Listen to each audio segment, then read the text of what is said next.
Well, Suella has only gone and done it. She's cut through the BS about illegal immigrants, asylum seekers, refugees, etc. She has come out and said the truth. But you can bet your bottom dollar that the global elites won't like hearing the truth because it doesn't suit their open border globalist agenda. What our Home Secretary has said is not only accurate, but it shows that she's willing to stand up for British interests on the world stage.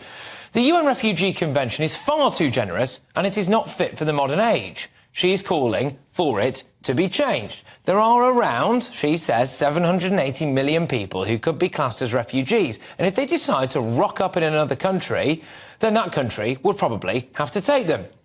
Britain has passed laws to protect its own borders, its own culture, its way of life, its taxpayers' money, the whole shebang. But we are essentially rendered as impotent as a 90-year-old man after a bottle of scotch because this international treaty is, for want of a better phrase, too soft.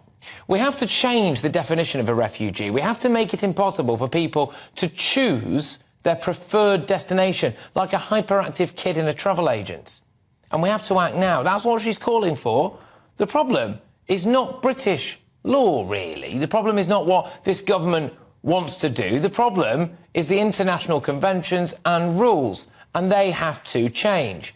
It was less than a week after Rishi Sunak stuck his head above the parapet on net zero and railed against climate alarmism that Emmanuel Macron basically did the same thing in France. Leaders in other countries are too afraid to make the first move on things themselves. But if somebody else is brave enough to do it, then maybe they will fall in line. That is a point that Suella Braverman has made when it comes to things like the Rwanda scheme, that other countries are actually saying that they wish that they could do something similar. But they don't publicly come out and say that. Suella Braverman has been brave by name and brave by nature today. She will have to weather a storm, a big one, from the usual type, saying that she's inhumane and cruel. She's trying to make life more difficult for refugees, that she's homophobic or a misogynist, for saying that simply being gay or being a woman doesn't qualify you for automatic asylum.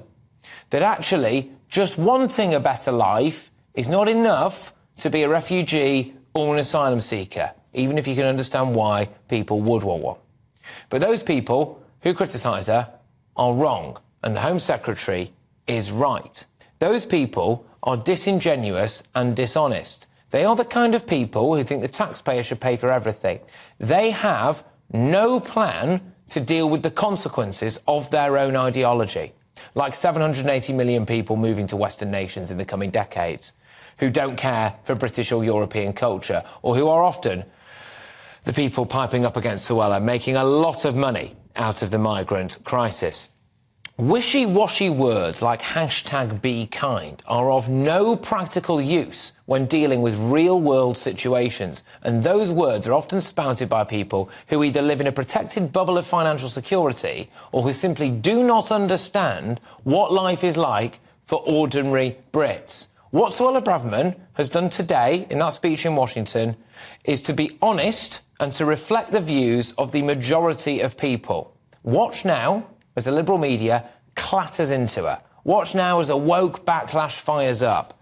If you go on various news sites or on Twitter, you will be forgiven for thinking that the entire British population thinks that Suella Braverman is an evil monster. Well, she isn't. I think she's shown real courage to say what she said today. And if you think what she said is right, then I think personally it's time to make your voice heard.